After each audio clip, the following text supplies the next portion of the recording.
everyone, I am Smriti Sinha here and welcome back to our channel Science Zone. Today you follow, tomorrow we lead. और आप ये channel के लिए नए हो तो नीचे दिए सब्सक्राइब बटन पे क्लिक कीजिए और बेल आइकन दबाना ना भूलें। यदि आपने हमारे पहले के कोई भी वीडियोस मिस कर दिए हैं तो ऊपर दिए आई बटन पे क्लिक करके आप हमारे पहले वाली वीडियोस देख सकते हो।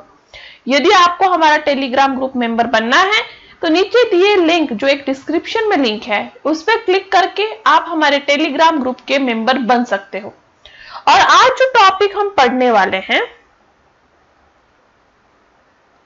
वो है elements of group 16, 17 and 18।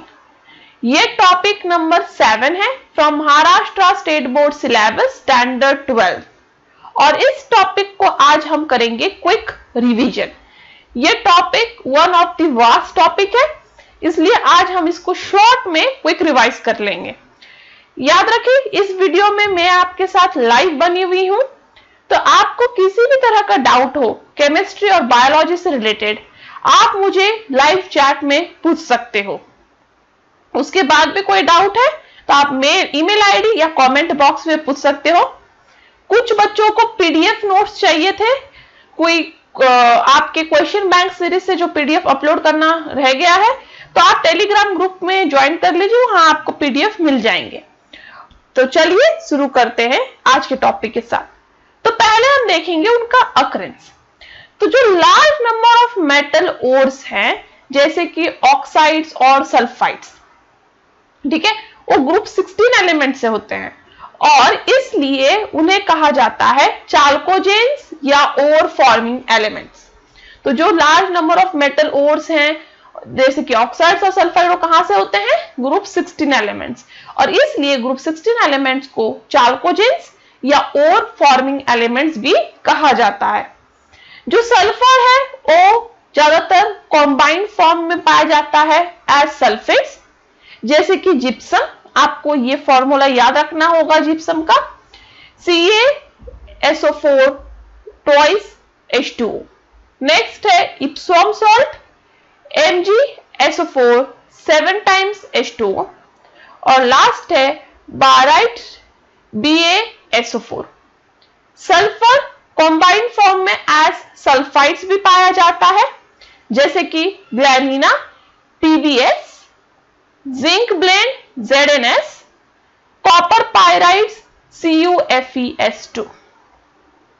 Fluorine occur होता है mainly as insoluble fluorides like fluorspar CaF2, cryolite Na3AlF6, fluorapatite 3Ca3PO4 twice CaF2। इनके ये फॉर्मूले आपको याद रखना जरूरी है क्योंकि एग्जाम में ऐसा पूछा जा सकता है, what is the formula for copper pyrites और what is the formula for fluorspar, तो आपको उनके फॉर्मूला पता होने चाहिए। नेक्स्ट है electronic configuration of group 16, 17 and 18। तो ग्रुप 16 में कौन से एलिमेंट्स आते हैं? ऑक्सीजन, सल्फर, सेलेनियम, टेलुनियम, पोलोनियम, और ये है उनके कंडेंस्ड फॉर्म में electronic configuration. He for helium, 2s2p4 for oxygen, sulphur का है नियॉन 3s2 3p4, फिर सेलेनियम का है आर्गॉन 3d10 4s2 4p4, टेलुनियम का है krypton 4d10 5s2 5p4, polonium का है Xeon 4f14 5d10 6s2 6p4। Group 17 element में आता है fluorine, chlorine, bromine, iodine and At। तो अब इसमें है फ्लोरीन का हीलियम 2s2 2p5, क्लोरीन का नियॉन 3s2 3p5, ब्रोमीन का है argon 3d10 4s2 4p5, iodine का है krypton 4d10 5s2 5p5। Next है ग्रुप 18 जिन्हें हम नोबल गैसेस या इनर्ट गैसेस के नाम से जानते हैं, वो है helium, neon, argon, krypton, xenon, radon. Helium है 1s2, नियॉन है helium 2s2 2p6, argon neon 3s2 3p6, krypton argon 3d10 4s2 4p6, xenon krypton 3d10 4s2 4p6 and radon xenon 4f14 5d10 6s2 6p6। Next है उनके atomic and ionic radii. तो जो group 16, 17, 18 के elements है उनके atomic और ionic radii जो है वो इंक्रीज होते हैं जैसे जैसे आप ग्रुप में नीचे की तरफ मूव करो। तो ग्रुप में आप नीचे की तरफ मूव करोगे तो एटॉमिक रेडियाई जो है वो इंक्रीज होगा, या आयोनिक रेडियाई भी। ऐसा क्यों होता है? क्योंकि जैसे जैसे आप नीचे की तरफ मूव करोगे number of quantum shells increase होते जाएंगे, और नंबर ऑफ क्वांटम शेल्स या शेल्स इंक्रीज होंगे जिनसे उनका एटॉमिक और आयोनिक रेडियाई इंक्रीज होगा। बट आप पीरियड में मूव करोगे that is from this left to right, तो एटॉमिक और आयोनिक रेडियाई जो है वो डिक्रीज होगा जैसे जैसे एटॉमिक नंबर बढ़ेगा। ऐसा क्यों होता है? क्योंकि जैसे जैसे एटॉमिक नंबर बढ़ेगा अक्रॉस द पीरियड तो क्या होता है, वहां पे इफेक्टिव न्यूक्लियर चार्ज जो है वो बढ़ता है, और ये इफेक्टिव न्यूक्लियर चार्ज बढ़ने की वजह से वो लास्ट ऑर्बिटल को अपनी तरफ ज्यादा खींच लेता है, जिससे एटॉमिक या आयोनिक रेडियाई डिक्रीज हो जाता है। ग्रुप 17 एलिमेंट्स की बात करें तो ग्रुप 17 एलिमेंट दैट इज हैलोजेन्स के पास स्मॉलेस्ट एटॉमिक रेडियाई होता है पूरे अक्रॉस द पीरियड। ठीक है, तो कोई भी पीरियड आप देख ले, पीरियड 1 टू पीरियड 7, तो सबसे जो पीरियड 1 में भी जो सबसे स्मॉलेस्ट साइज होगा वो ग्रुप 17 एलिमेंट वाला ही होगा, दैट इज ठीक है। और ग्रुप पीरियड 7 में भी जाए तो सबसे स्मॉलेस्ट साइज जो है वो ग्रुप 17 एलिमेंट का ही होगा। Next, ionisation enthalpy. तो ग्रुप 16, 17, 18 एलिमेंट जो है उनके हाई आयोनाइजेशन एंथैल्पी होते हैं। आयोनाइजेशन एंथैल्पी मींस जो लास्ट इलेक्ट्रॉन निकालना है आपको वैलेंस शेल से, उस इलेक्ट्रॉन को निकालने के लिए एनर्जी। तो ये ग्रुप 16, 17, 18 ये तीनों ग्रुप में जो है उनके आयोनाइजेशन एंथैल्पी हाई होती है। ये आयोनाइजेशन एंथैल्पी डिक्रीज होती है जैसे आप ग्रुप में नीचे की तरफ मूव करोगे तो आयोनाइजेशन एंथैल्पी डिक्रीज होगी due to increase in atomic size. तो जैसे आप ग्रुप में नीचे मूव कर रहे हो तो एटॉमिक साइज जो है वो बढ़ रहा है क्योंकि नंबर ऑफ शेल बढ़ रहा है। तो जैसे जैसे साइज बढ़ेगा तो लास्ट जो ऑर्बिटल है वो न्यूक्लियस से दूर हो जाएगा, जिससे लास्ट जो इलेक्ट्रॉन है वो भी न्यूक्लियस से दूर है, जिससे न्यूक्लियस लास्ट इलेक्ट्रॉन को उतना इफेक्टिवली पकड़ नहीं पा रहा है, जिससे ये लास्ट इलेक्ट्रॉन जो है न्यूक्लियस को बॉन्डेड नहीं है और इसलिए आप उसे इजीली निकाल सकते हो। इसलिए जैसे आप ग्रुप में नीचे की तरफ मूव करोगे आपका आयोनाइजेशन एंथैल्पी डिक्रीज होगा, but across the period ionisation enthalpy increase होता है। तो जैसे आप पीरियड में लेफ्ट से राइट मूव करोगे तो एटॉमिक साइज जो है वो डिक्रीज होता है। एटॉमिक साइज डिक्रीज होने की वजह से यहाँ पे जो लास्ट इलेक्ट्रॉन है वो न्यूक्लियस से ज्यादा टाइटली बॉन्डेड है, जिसकी वजह से ये लास्ट इलेक्ट्रॉन निकालना इतना इजी नहीं है, आपको ज्यादा एनर्जी प्रोवाइड करना होगा। इसलिए across the period ionisation enthalpy increase होता है due to addition of electron in the same shell. Next है कि ionisation enthalpy across the group decrease हो रहा है और अक्रॉस द पीरियड इंक्रीज हो रहा है, but for elements of group 16 उनको लोअर आयोनाइजेशन एंथैल्पी वैल्यू है कंपेयर्ड टू ग्रुप 15। तो ग्रुप 15 में हम देखिए हम क्या कह रहे हैं कि जैसे जैसे हम मूव करते हैं across the period ionisation enthalpy जो है बढ़ रहा है। इसलिए ग्रुप 15 और ग्रुप 16 में देखें तो ग्रुप 16 का आयोनाइजेशन एंथैल्पी ज्यादा होना चाहिए ग्रुप 15 से, क्योंकि वो बाद में आता है अक्रॉस द पीरियड में, बट स्टिल ग्रुप 16 का आयोनाइजेशन एंथैल्पी कम है देन ग्रुप 15। क्यों? क्योंकि वहां पे extra stable half filled electronic configuration पाने के लिए p ऑर्बिटल जो है इन ग्रुप 15 वो फिल हो जाता है, जिसकी वजह से ग्रुप 15 में एक्स्ट्रा स्टेबिलिटी मेंटेन रखने के लिए, क्योंकि extra stability half filled orbital से आता है और ग्रुप 15 में जो p ऑर्बिटल है उसमें 3 इलेक्ट्रॉन्स होते हैं और वो 3 इलेक्ट्रॉन्स को निकलने नहीं दे सकता क्योंकि उसको एक्स्ट्रा स्टेबिलिटी पाना है। और ग्रुप 16 में 4 इलेक्ट्रॉन्स होते हैं वैलेंस चेन में, और ग्रुप 16 एलिमेंट वो 4 इलेक्ट्रॉन में से एक इलेक्ट्रॉन को इजीली जाने देता है अपना हाफ शेल जो है वो एक्स्ट्रा स्टेबिलिटी पाने के लिए। हाफ शेल हो जाएगा ना कम फील्ड, जब वो 4 में से एक इलेक्ट्रॉन को जाने देगा तो 3 इलेक्ट्रॉन बचेगा, तो हाफ शेल फील्ड होगा जिससे उसको एक्स्ट्रा स्टेबिलिटी आ जाएगा। इसलिए ग्रुप 16 इजीली अपना एक इलेक्ट्रॉन जाने देगा और ग्रुप 15 नहीं। इसलिए भले ही फ्रॉम अक्रॉस द पीरियड जो आयनाइजेशन एंथैल्पी इंक्रीज होता है, बट ग्रुप 15 का आयनाइजेशन एंथैल्पी ग्रुप 16 से ज्यादा है। नेक्स्ट है इलेक्ट्रोनेगेटिविटी। तो ग्रुप 16, 17, 18 में जो इलेक्ट्रोनेगेटिविटी है वो डिक्रीज होता है डाउन दी ग्रुप। तो जैसे जैसे आप ग्रुप में नीचे मूव करोगे तो आपका इलेक्ट्रोनेगेटिविटी जो है वो डिक्रीज होता जाएगा। ऑक्सीजन जो है वो हाईएस्ट इलेक्ट्रोनेगेटिव एलिमेंट है नेक्स्ट टू फ्लोरीन। ये याद रखें, फ्लोरीन मोस्ट इलेक्ट्रोनेगेटिव एलिमेंट है पूरे पीरियोडिक टेबल में, और फ्लोरीन के बाद oxygen second highest electronegative element है। हैलोजेंस ऐसे भी पूरे पीरियड में कोई भी पीरियड स्टडी करें तो हैलोजन जो है वो हाईली इलेक्ट्रोनेगेटिव एलिमेंट होते हैं। नेक्स्ट है इलेक्ट्रॉन गेन एंथैल्पी, मतलब लास्ट शेल में इलेक्ट्रॉन ऐड करने के लिए आपको कितनी एनर्जी लगेगी। तो ग्रुप 16, 17 जो एलिमेंट्स हैं उनमें electron gain enthalpy less negative होती जाएगी डाउन दी ग्रुप। तो जैसे आप ग्रुप में नीचे मूव करोगे तो इलेक्ट्रॉन गेन एंथैल्पी क्या हो रहा है, लेस नेगेटिव। बट ग्रुप 16 में ऑक्सीजन का जो है वो electron gain enthalpy less negative है देन सल्फर। तो हम क्या कह रहे हैं, जैसे जैसे हम ग्रुप में नीचे मूव करेंगे electron gain enthalpy less negative होना चाहिए। तो ग्रुप में ऑक्सीजन के बाद सल्फर आता है, तो सल्फर का इलेक्ट्रॉन गेन एंथैल्पी ऑक्सीजन से कम होना चाहिए। बट यहाँ पे एक्सेप्शन है कि ऑक्सीजन का इलेक्ट्रॉन गेन एंथैल्पी सल्फर से कम है, क्योंकि ऑक्सीजन का जो एटॉमिक साइज है वो स्मॉल है। ग्रुप 17 की बात करें तो फ्लोरीन का भी जो इलेक्ट्रॉन गेन एंथैल्पी है वो लेस नेगेटिव है देन क्लोरीन।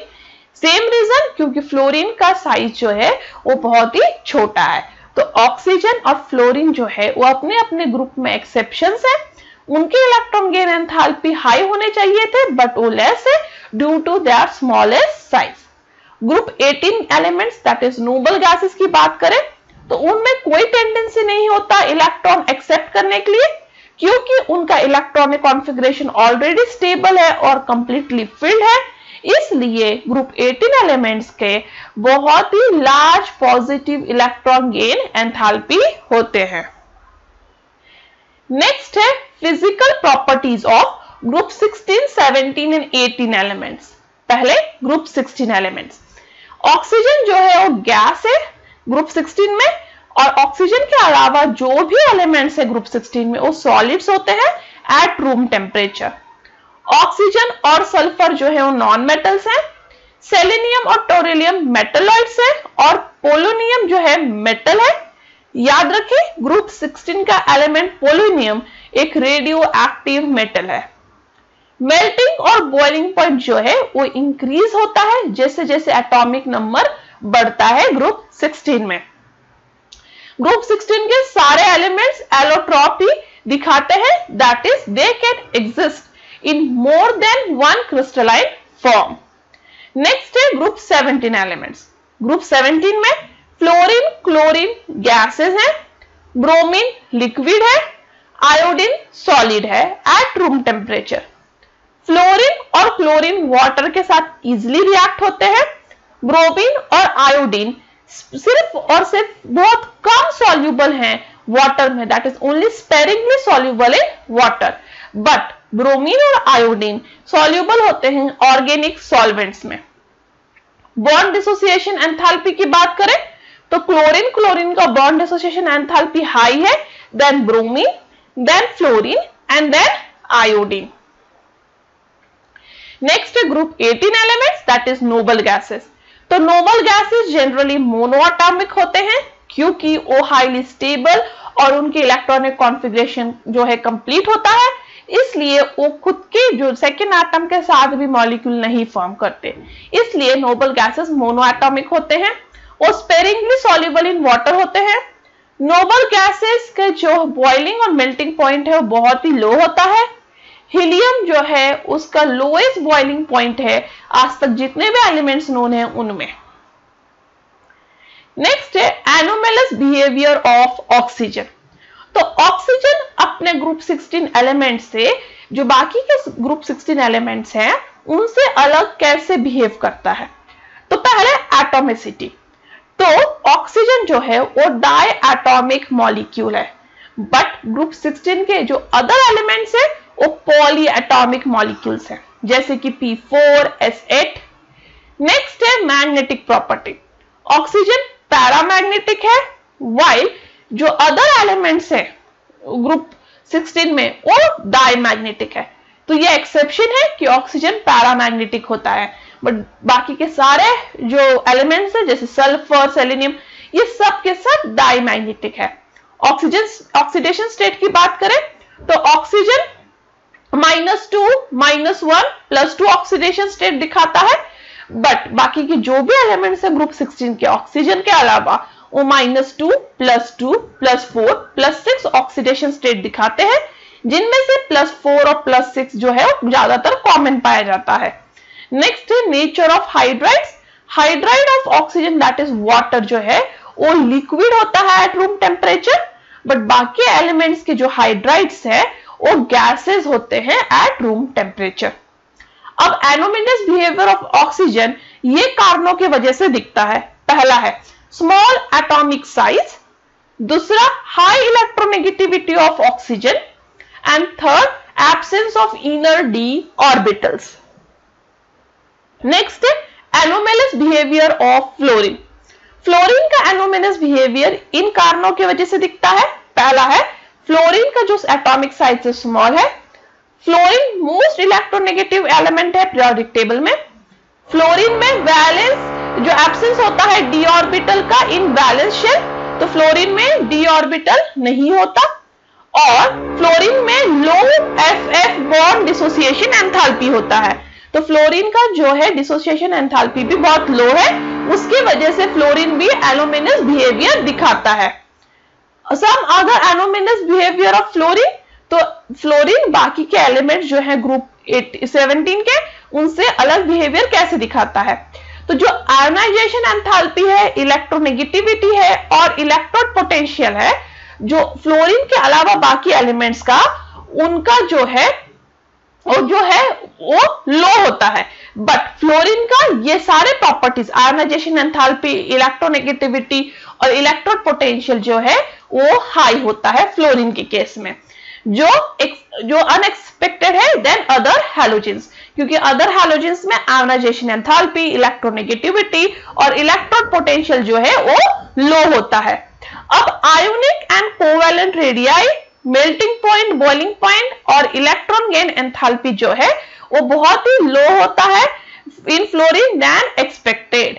तो एक्सपेक्टेड क्या था कि फ्लोरीन का भी ionic, covalent radii, melting point, boiling point और इलेक्ट्रॉन गेन एंथैल्पी हाई होना चाहिए, बट वो लो है।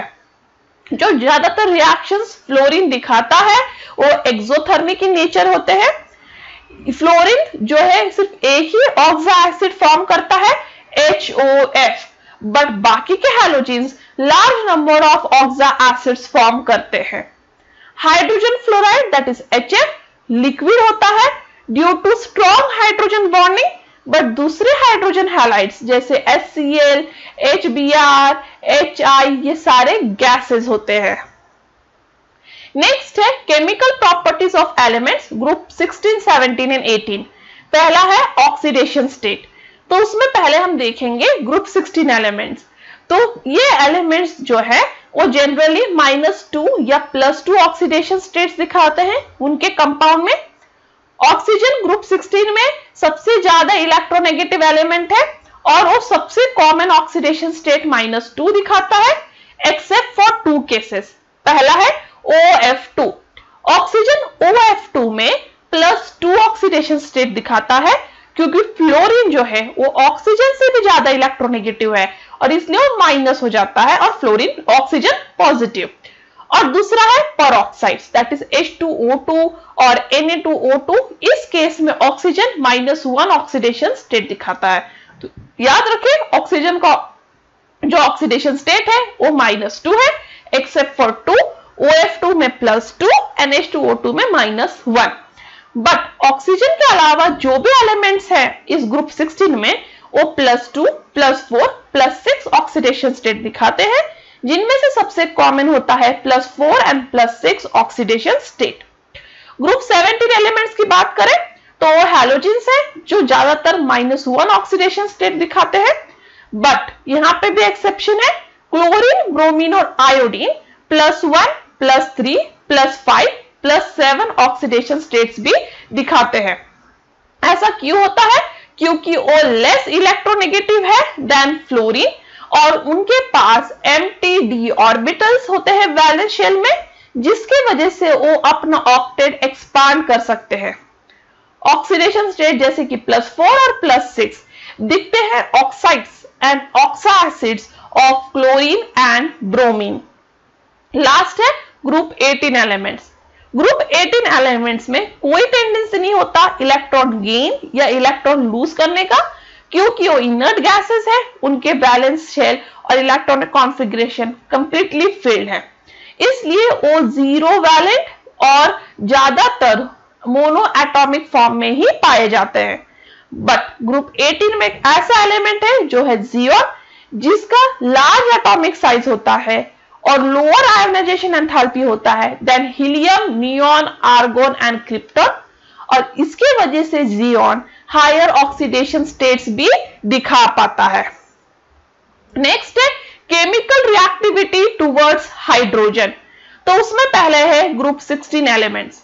तो जो ग्रुप 16 एलिमेंट है वो रिएक्ट होता है हाइड्रोजन के साथ फॉर्म करने के लिए hydride, that is H2E।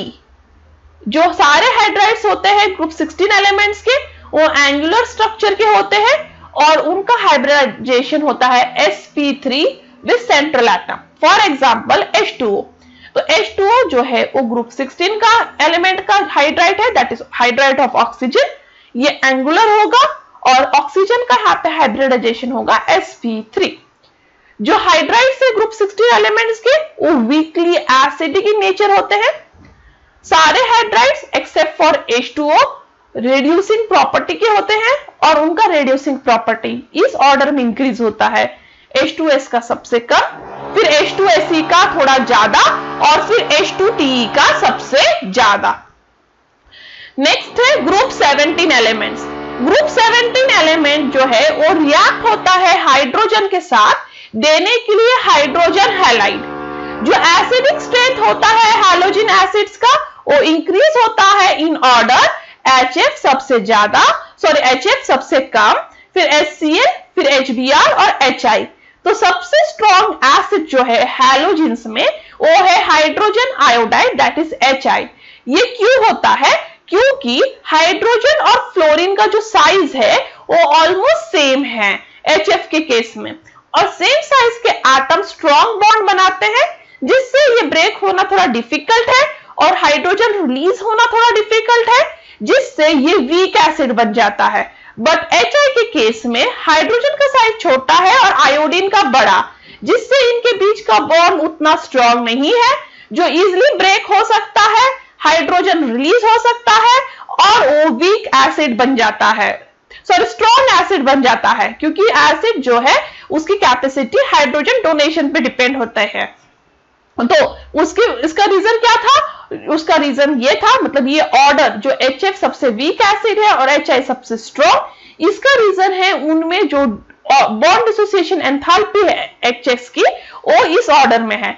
HF का बॉन्ड सबसे स्ट्रॉन्ग है, फिर HCl का, फिर HBr का और फिर HI का। HI का बॉन्ड सबसे वीक होने की वजह से वो सबसे स्ट्रॉन्ग एसिड है। नेक्स्ट है ग्रुप 18 एलिमेंट्स।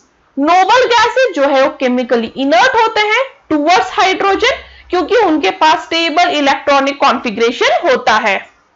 नेक्स्ट है रिएक्टिविटी टुवर्ड्स ऑक्सीजन। तो पहला है ग्रुप 16 एलिमेंट। तो ग्रुप 16 एलिमेंट जो है वो ऑक्साइड फॉर्म करते हैं in the form EO2 and EO3। Group 17 elements है जो हैलोजेंस है वो फॉर्म करते हैं ऑक्साइड्स विद ऑक्सीजन, बट ज्यादातर उनमें से ऑक्साइड्स अनस्टेबल होते हैं। ग्रुप 18 एलिमेंट जो है नोबल गैसेस, वो केमिकली इनर्ट है और वो डायरेक्टली ऑक्सीजन के साथ रिएक्ट नहीं करते हैं ऑक्साइड्स फॉर्म करने के लिए। नेक्स्ट है रिएक्टिविटी टुवर्ड्स हैलोजन। पहले है ग्रुप 16 एलिमेंट्स। तो ग्रुप 16 एलिमेंट्स हैलोजन के साथ रिएक्ट करते हैं देने के लिए large number of halides such as EX2, EX6, EX4 and EX2। Group 17 elements है जो है हैलोजेंस, वो कंबाइन होते हैं आपस में ही, क्योंकि वो खुद ही हैलाइड्स है तो वो आपस में ही कंबाइन होते हैं फॉर्म करने के लिए large number of inter halogen compounds. उनके टाइप है XX-, XX-3, XX-5 and XX-7। Group 18 elements है जो नोबल गैसेस है, वो केमिकली इनर्ट है।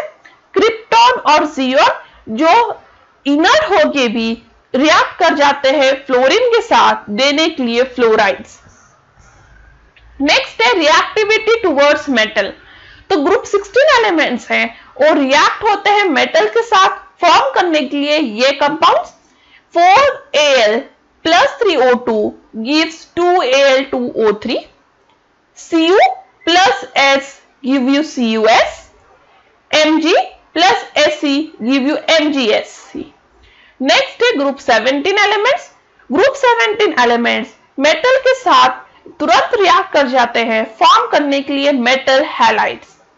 आयोनिक कैरेक्टर जो ये हैलाइड्स का है वो डिक्रीज होता है इस ऑर्डर में। HF का जो MF है दैट इज मेटल फ्लोराइड, उसका जो आयोनिक कैरेक्टर वो सबसे ज्यादा होता है, फिर MCl का, फिर MBr का, और सबसे कम आयोनिक कैरेक्टर होता है मेटल आयोडाइड्स का, जहां M मोनोवैलेंट मेटल होते हैं। नेक्स्ट है ग्रुप 18 एलिमेंट्स। तो नोबल गैसेस जो हैं वो डायरेक्टली रिएक्ट नहीं करते मेटल्स के साथ।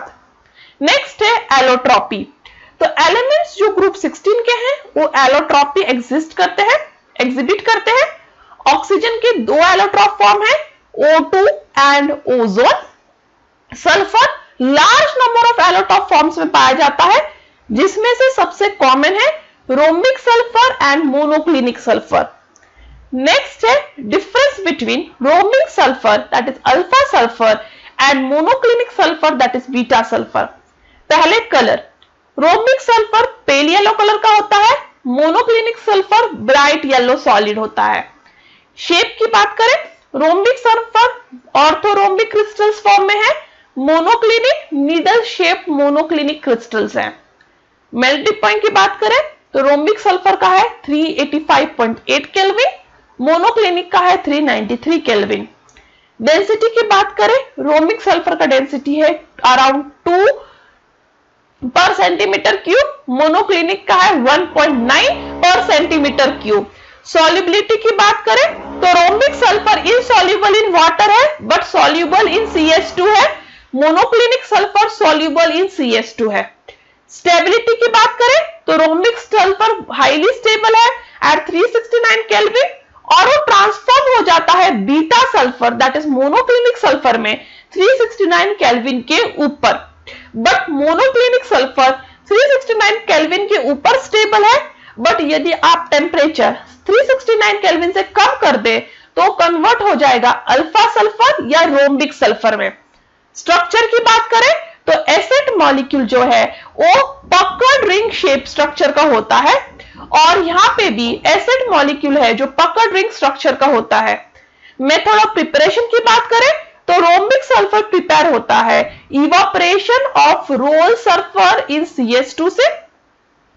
अब ये रोम्बिक, यदि मोनोक्लिनिक सल्फर आपको प्रिपेयर करना है तो रोम्बिक सल्फर को आपको मेल्ट करना होगा एक डिश में, उसे कूल करना होगा टिल क्रस्ट फॉर्म होगा, फिर उस क्रस्ट में आपको 2 होल्स बनाना होगा और फिर रिमेनिंग लिक्विड को पोर आउट कर देना होगा, जो आपको एक needle shaped crystals of beta sulphur देगा। नेक्स्ट है ऑक्सा एसिड्स ऑफ सल्फर। ये स्ट्रक्चर्स लर्न करना इंपॉर्टेंट है। तो पहला है sulphurous acid that is H2SO3, उसका स्ट्रक्चर ये है। नेक्स्ट है सल्फ्यूरिक एसिड H2SO4, उसका स्ट्रक्चर ये है। नेक्स्ट है डाई और पायरोसल्फ्यूरिक एसिड H2S2O7, जिसका स्ट्रक्चर ये है। नेक्स्ट है परऑक्सी मोनोसल्फ्यूरिक एसिड जो है H2SO5, जिसका स्ट्रक्चर ये है। नेक्स्ट है परऑक्सी डाइसल्फ्यूरिक एसिड जो है H2S2O8, जिसका स्ट्रक्चर ये है। और लास्ट है थायोसल्फ्यूरिक एसिड H2S2O3, जिसका स्ट्रक्चर ये है। नेक्स्ट है ऑक्सा एसिड्स ऑफ हैलोजेंस। तो पहला है हाइपोक्लोरस एसिड HOCl, ये स्ट्रक्चर लर्न कीजिए। नेक्स्ट है क्लोरस एसिड HOClO और HClO2, जिसका स्ट्रक्चर ये है। नेक्स्ट है क्लोरिक एसिड HClO3, जिसका स्ट्रक्चर ये है। और लास्ट है परक्लोरिक एसिड HClO4, जिसका स्ट्रक्चर ये है। नेक्स्ट है सल्फर डाइऑक्साइड। सल्फर डाइऑक्साइड का प्रिपरेशन देखिए। पहला from sulphur, sulphur plus oxygen react to give SO2। Second from sulphide, Na2SO3 plus H2O gives you Na2SO4 H2O plus SO2। And last है sulphide industrial method. ये सबसे important method है जिसपे question आ सकता है। इस मेथड में 2ZnS plus 3O2 gives you 2ZnO plus 2SO2 और 4FeS2 plus 11O2 gives you 2Fe2O3 plus 8SO2। Next है physical property of SO2। Sulphur dioxide colourless gas होता है विद पंजेंट स्मेल, मतलब बहुत अजीब सा गंदा सा इरिटेटिंग स्मेल है। ये पॉइजनस इन नेचर होता है। Sulphur dioxide highly soluble in water होता है और उसका सोल्यूशन इन वाटर फॉर्म जो है, सल्फर डाइऑक्साइड को यदि आप वाटर में सॉल्युबल कर दो, वो सोल्यूशन का आप कहोगे सल्फरस एसिड। ये SO2 लिक्विफाई होता है at room temperature under pressure 2 atmosphere और बॉइल होता है 263 केल्विन पे। और ये है resonating structure of sulphur dioxide. Next है chemical properties of sulphur dioxide. तो पहला है रिएक्शन विद Cl2। तो SO2 plus Cl2 in the presence of charcoal gives you SO2Cl2। Reaction with oxygen, 2SO2 plus O2 in the presence of V2O5 gives you 2SO3। Reaction with NaOH, 2NaOH plus SO2 gives you 2Na2SO3 plus water। Reaction with Na2SO3, Na2SO3 plus water plus SO2 gives you 2NaHSO3। Next है uses. तो sulphur dioxide कहां use होता है? तो sulphur dioxide use होता है for refining of petroleum and sugar, और use होता है bleaching of wool and silk, और भी यूज होता है जैसे कि antichlor and disinfectant. Sulphur dioxide preservative की तरह भी यूज होता है। SO2 is used even for manufacture of H2SO4, NaHSO3। Liquid SO2 use होता है as solvent to dissolve number of organic and inorganic chemicals। Next is sulfuric acid that is H2SO4। तो sulphuric acid का preparation कैसे है? तो पहले sulphur या sulphide ore that is iron pyrite burn किया जाता है या रोस्ट किया जाता है in air to form sulphur dioxide. तो S plus O2 gives you SO2 और 4FeS2 plus 11O2 gives you 2Fe2O3 8SO2। अब जो यहाँ पे सल्फर डाइऑक्साइड फॉर्म हो रहा है उसे ऑक्सीडाइज किया जाता है with sulphur with oxygen to form sulphur trioxide, और इसके लिए आपको कैटलिस्ट चाहिए V2O5। तो 2SO2 plus O2 in the presence of V2O5 gives you 2SO3। अब ये जो सल्फर ट्राइऑक्साइड फॉर्म हुआ है ये एब्जॉर्ब करवाया जाता है ऑन कॉन्सेंट्रेटेड H2SO4 और फॉर्म होता है ओलियम। इस ओलियम को आप वाटर में डाइल्यूट कीजिए to desired concentration to form sulphuric acid. तो सल्फ्यूरिक एसिड का जो भी कॉन्सेंट्रेशन चाहिए आपको उतना उसमें ओलियम वाटर डालिए, वो बन जाएगा H2SO4। तो sulphur trioxide plus H2SO4 gives you oleum, oleum plus H2O gives you H2SO4 of desired concentration. Next है फिजिकल प्रॉपर्टी ऑफ H2SO4। तो सल्फ्यूरिक एसिड जो है वो कलरलेस, डेंस और ऑयली लिक्विड है। उसकी डेंसिटी जो है 1.84 ग्राम पर सेंटीमीटर क्यूब एट 298 केल्विन है। H2SO4 फ्रीज होता है 283 केल्विन पे और बॉयल होता है 611 केल्विन पे।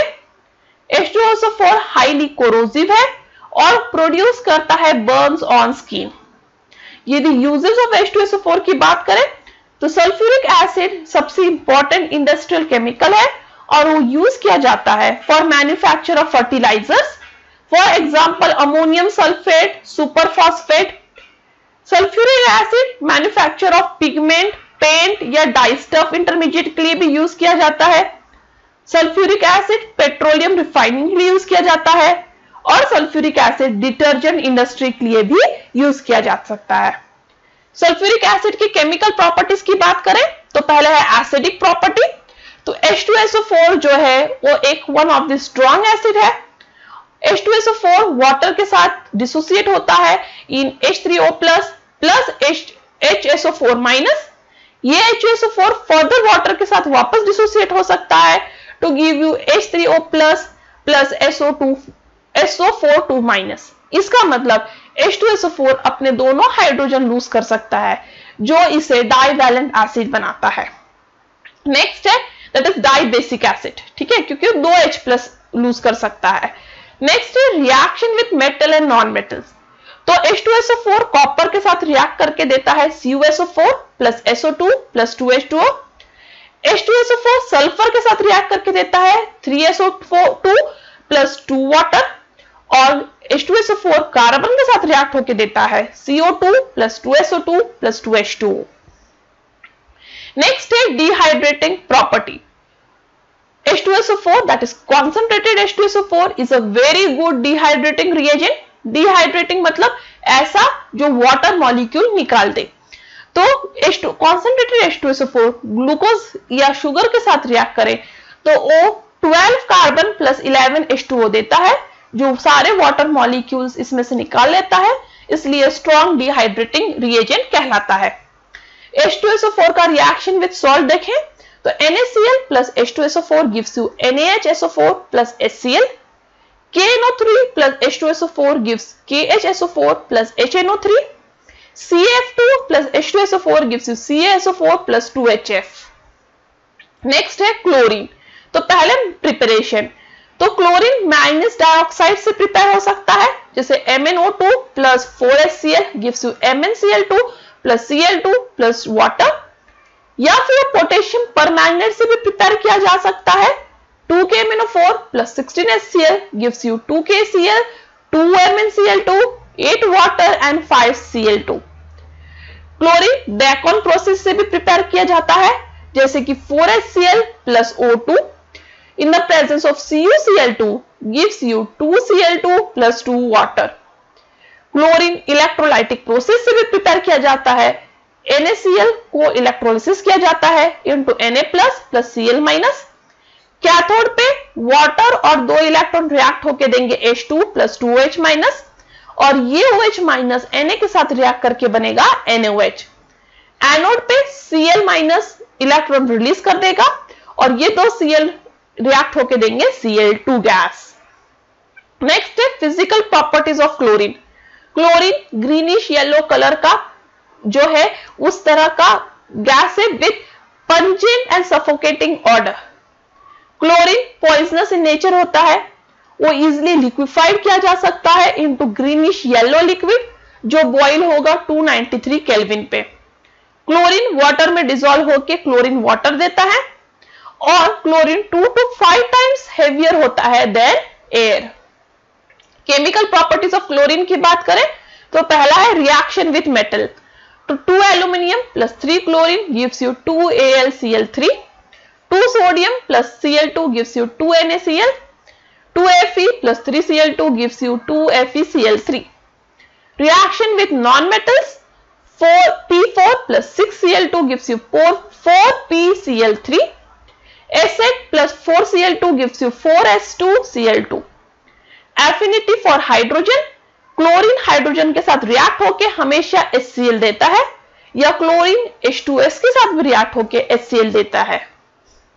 नेक्स्ट है रिएक्शन विथ अमोनिया, ये one of the important reaction है क्लोरीन का। तो जहां पे एक्सेस अमोनिया और क्लोरीन को रिएक्ट करवाइएगा तो आपको मिलेगा ammonium chloride plus N2 gas. But अब एक्सेस ऑफ क्लोरीन और अमोनिया को रिएक्ट करवाइएगा तो मिलेगा NCl3 plus HCl। Reaction with alkali that is base, 2NOH plus Cl2 in cold and dilute NOH। ठीक है, जब chlorine cold and dilute NOH के साथ रिएक्ट होता है तो देता है NaCl plus NaOCl plus water. But जब chlorine hot and concentrated NOH के साथ रिएक्ट होता है तो देता है 5NaCl plus NaClO3 plus water. Next है uses of chlorine. Chlorine use होता है for purification of drinking water. Chlorine bleaching of wood pulp के लिए भी यूज होता है, जो manufacture of paper and rayon होता है। Bleaching of cotton and textile industry में क्लोरीन यूज होता है for extraction of metals like gold and platinum. Chlorine manufacture of dyes, drugs, organic compound such as CCl4, CHCl3, DDT, refrigerants के लिए भी use होता है। क्लोरीन पॉइजनस गैस के preparation में यूज होता है, जैसे कि phosgene, tear gas and mustard gas. और ये सबके स्ट्रक्चर्स आप याद रखिएगा, फॉस्जिन के भी, टीयर गैस का भी और मस्टर गैस का भी। नेक्स्ट है इंटरहैलोजन कंपाउंड्स। तो इंटरहैलोजन कंपाउंड्स क्या होते हैं? इंटरहैलोजन कंपाउंड्स वो कंपाउंड है जो फॉर्म होते हैं by combination of atoms of different halogens. तो क्लोरीन के 3 इंटरहैलोजन कंपाउंड्स है with fluorides, ClF, ClF3, ClF5। Bromine के with fluorides and with chlorides है BrF, BrF3, BrF5, BrCl।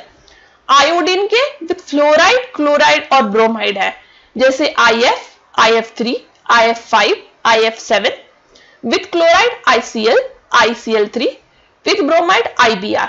यदि इन्हें कैटेगराइज किया जाए इस टाइप्स में तो SX डैश में ClF, BrF, BrCl, ICl, IBr। X dash 3 में ClF3, BrF3, IF3। X dash 5 में ClF5, BrF5, IF5 और X डैश 7 में IF7। ये कुछ स्ट्रक्चर्स है इंटरहैलोजन कंपाउंड्स के, जो ये चार्ट रिमेंबर करना इंपॉर्टेंट है क्योंकि इनका स्ट्रक्चर या शेप पूछा जा सकता है। तो ICl को कहते हैं आयोडीन मोनोक्लोराइड, ये उसका स्ट्रक्चर है और वो शेप लीनियर है। ClF3 को कहते हैं क्लोराइड ट्राइफ्लोराइड, ये इसका स्ट्रक्चर है और शेप है बेंड टी शेप्ड। BrF3 जो है ब्रोमीन ट्राइफ्लोराइड, ये इसका स्ट्रक्चर है और शेप है बेंड टी शेप्ड। नेक्स्ट है BrF5, वो है ब्रोमीन पेंटाफ्लोराइड, ये उसका स्ट्रक्चर है और शेप है स्क्वायर पिरामिड, क्योंकि यहां पे स्क्वायर है और ये पिरामिड। नेक्स्ट है ClF5 जिसे कहते हैं क्लोरीन पेंटाफ्लोराइड, ये उसका स्ट्रक्चर है और अगेन शेप है स्क्वायर पिरामिडल। नेक्स्ट है oxidation states of central halogen atom. तो oxidation state of central halogen atom +7 होता है, तब उसमें एक भी लोन पेयर ऑफ इलेक्ट्रॉन नहीं होता है, उसका एग्जांपल है IF7। नेक्स्ट है +5 यदि सेंट्रल हैलोजन एटम का ऑक्सीडेशन स्टेट हो तो लोन पेयर एक होता है उसमें, और उसका एग्जांपल है ClF5, BrF5, IF5। यदि सेंट्रल जो हैलोजन है उसका ऑक्सीडेशन स्टेट +3 हो तो उसमें 2 लोन पेयर ऑफ इलेक्ट्रॉन होते हैं, एग्जांपल है ClF3, BrF3, IF3,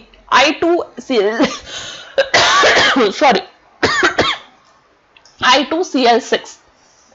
यदि सेंट्रल हैलोजन का ऑक्सीडेशन स्टेट +1 हो तो उसमें लोन पेयर ऑफ इलेक्ट्रॉन 3 होते हैं, उनका एग्जांपल है ClF, BrF, IF, BrCl, ICl, IBr। And that's all for today. Thank you. If you have any doubt, any comment, any suggestion, you are free to do that on asiadoubts04@gmail.com. If you like my video, give me a thumbs up. Share this video to more and more of your friends. And remember that this chapter is important. इसमें बहुत ज्यादा theory है, मैंने जिसे compress करने की कोशिश की है और सारे इंपॉर्टेंट पॉइंट्स कवर किए हैं।